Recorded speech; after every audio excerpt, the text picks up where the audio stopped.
Hello, everybody. This is Mr. Balo with a brief introduction to quantum mechanics. Who am I? Well, that's me, cheesy grin and all. That's also me doing something I love, mountain climbing. I teach physics, and so I think this is probably how many people see me. But of course, the way that I choose to see myself is like this.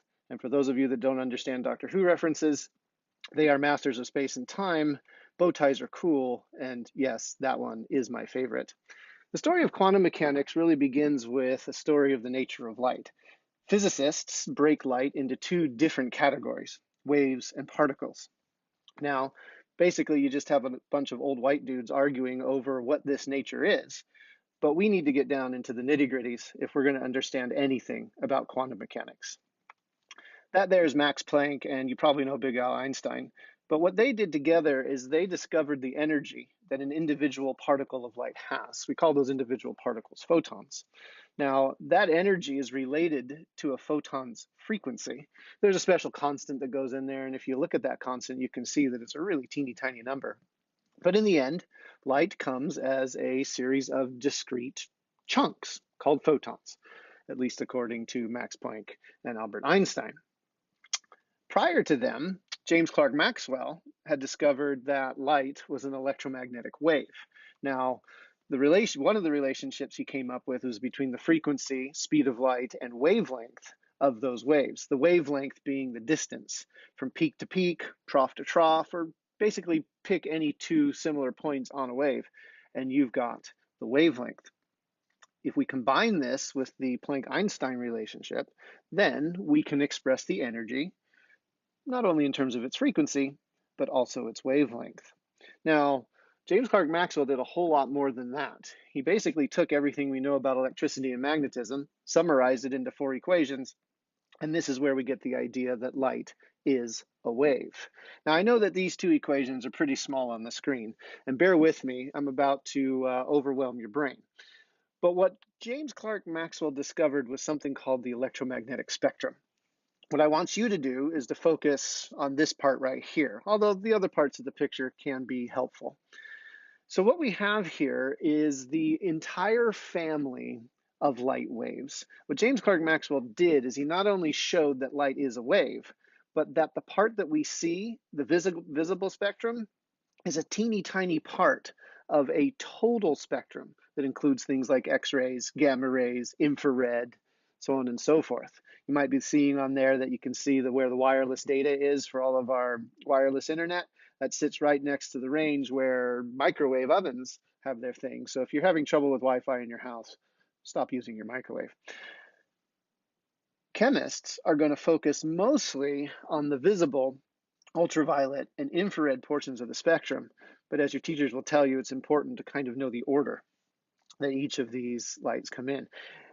As you can see, gamma rays are way up there, high on the frequency spectrum. They are our most energetic forms of light. As you can see from those equations, energy and frequency are directly related to each other. They're inversely related to the wavelength. And really, for physicists, these equations are all about the relationship between frequency and wavelength. But that might be getting a little bit too far in the weeds for you. Suffice it to say, if you have things like infrared, those are going to be low frequency, or at least lower frequency than things like ultraviolet. And the higher your frequency is, the higher the energy of your photon. So while physicists were arguing about the nature of light, other physicists were arguing about what atoms were. Now, Niels Bohr was coming up with a model of his own, and in that model, he discovered that atoms have very distinct energies associated with where the electrons can be. Bohr managed to derive what the relationship is for these energy levels. And he coined a term. He called it the principal quantum number. We use the little symbol n for that.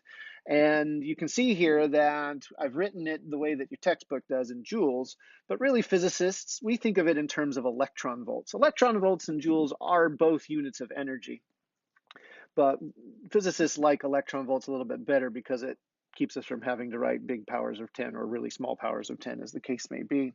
Regardless, what Bohr was able to show is that there weren't an infinite number of energy levels in an atom. In fact, there were just certain steps, certain orbits that electrons could be in, And you can find the energy difference between those orbits. You take the energy of one orbit, take the energy of a different orbit, subtract, and boom, you've got the total energy between orbits. And you can do this for any one of the transitions that happens to exist in the Bohr model of the atom. What Bohr discovered is that he was able to explain something called emission spectra and absorption spectra. When you take a gas and heat it and electrify it, you start stripping electrons off of the atoms and they come crashing back down. They jump between energy levels. The colors that you see here in these emission spectra correspond to certain transitions of electrons. And as they jump up and down, especially down, they have to release their energy. That energy corresponds to a certain frequency and wavelength of light. Here in the Balmer series, this happens to be in the visible portion of the electromagnetic spectrum. But there are other transitions that exist, like the Lyman series in the ultraviolet and the Paschen series in the infrared.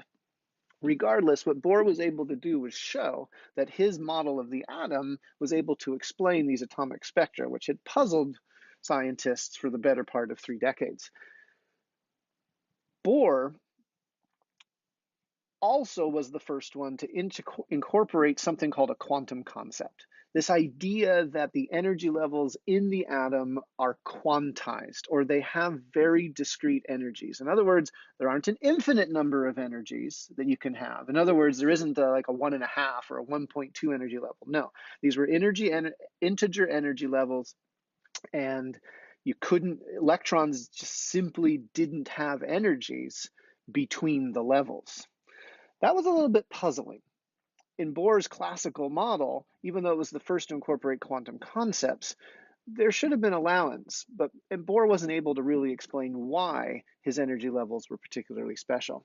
That's where we need somebody that rocks a really strange mustache to come in, Louis de Broglie, and explain to us what's going on. What Louis de Broglie did is he figured out what the wavelength is for all things, not just light. Now, wave-particle duality can be, okay to accept for light. Light doesn't have a mass. It can be a wave or a particle, depending on what you need it to do. But what Louis de Broglie did is he came along and said, look, if light has wave-particle duality, well, then why not electrons? And so he developed an equation to give him the wavelength of anything that had momentum. So if we go and we calculate the wavelength of an electron, because of the smallness of Planck's constant and because of the small mass of an electron, and here I've given it a fairly high speed, we come up with a wavelength of the electron that's pretty small, but that's not too small for an atom. In other words, atoms don't see electrons as particles. Atoms see electrons as waves. Here I've done an example where I've got the wavelength of a baseball, which is something that we humans are more conversant with. As you can see there, the wavelength of this baseball moving at a fairly fast ball pitch has a wavelength that is incredibly tiny. In other words, this is so tiny that not even atoms could tell what the wavelength of a baseball is. That's why it's comfortable to think of baseballs as particles. While they do have a wavelength, it is so incredibly tiny that it's not going to affect anything. Electrons, on the other hand, that's a different story. And electrons can be both particles and waves. So what Erwin Schrödinger did, rocking the bow tie, is that he came up with a formulation, an atomic model that came to be known as quantum mechanics. Quantum mechanics is really an approach to being able to try to describe what's going on with electrons in these atoms. His approach was to take Louis de Broglie's idea about electrons being waves and try to fit them into these specific orbital energies that were somewhat related to Bohr's orbits. Now, what Schrödinger was able to show is that the electrons had to form very specific patterns in order to be able to overlap properly. In physics, we call a wave pattern that overlaps on itself a standing wave pattern. And as you can see here on the left, we've got a pattern that's nice and fits, but the pattern on the right is broken. its wavelength and frequency are incorrect for that particular circumference of that orbital. Now, quite honestly, the nitty-gritties of this are really hard, and I'm skipping over a ton of stuff that involves mad cats in boxes and all kinds of things. But let me see if I can't help you with an analogy. Let's talk about addresses. The quantum mechanical atom really comes up with a scheme for giving electrons an address. Now, in a physical mailing address, there's 4 pieces of information that are really important. You got to know who the letter is going to, the house number, the street, and then some sort of information about the city or town that it happens to be in. In quantum mechanics, under Schrodinger's formulation, there wasn't just one number like there was in the Bohr model. It turns out that there were 4. Now, these 4 numbers are the result of all of that horrible mathematics as you try to apply wavelengths of electrons to these specific energy levels. And the 4 parts of the quantum address tell you where an electron happens to be in any given atomic structure. If we think of the atom as a nucleus at the center and electrons as being waves, standing waves around that nucleus, then what these 4 quantum numbers are going to do for us is tell us exactly what quantum state the electrons are going to be in.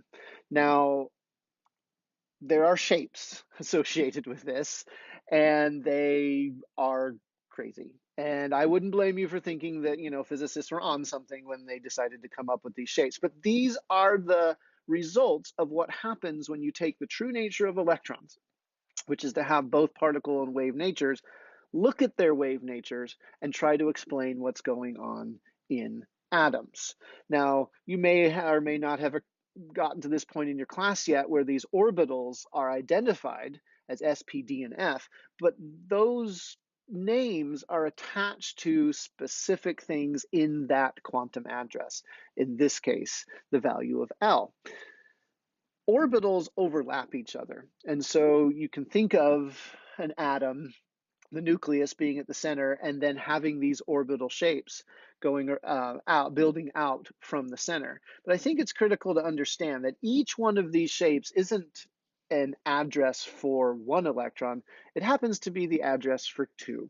So if you look at those p orbitals right there that look like bow ties, there's a lot of bow ties in this video, then what you have is a graphical representation for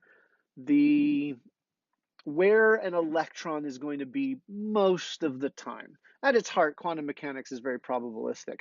And so we can't for definite say where an electron is all of the time. If you want more information on that, your teacher's probably going to teach you about the Heisenberg uncertainty principle.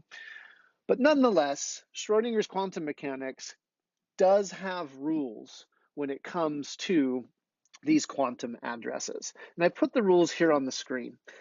These rules, again, are the result of the mathematics and the predictions that are made when you treat an electron as a wave in an atom. So, as an example, if n is 2, L has to be an integer that goes starting at 0 and counts up to 1. The rule being that L has to be 1 less than n. Well, with L values of 0 and 1, that means M sub L is going to be -1, 0, and 1. That last one, the spin magnetic quantum number, that one is either +1/2 or -1/2 and just tells us whether or not the electron is spin up or spin down.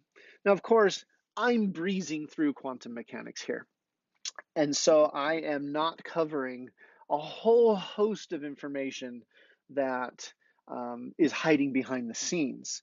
Suffice it to say that when we put all these rules together and try to think of these quantum states as being an address for electrons, it's going to give us an incredible amount of predictive power and help us explain the crazy shape of the periodic table. However, I'm going to leave that for your teacher, but I can't leave you without showing you one of the greatest periodic tables, in my opinion, of all time, that being the periodic table of meat. Now, and that's a thing, Now, if you want more information, I suggest you take a physics class, and I hope you survive quantum mechanics. Good luck and have fun in chemistry.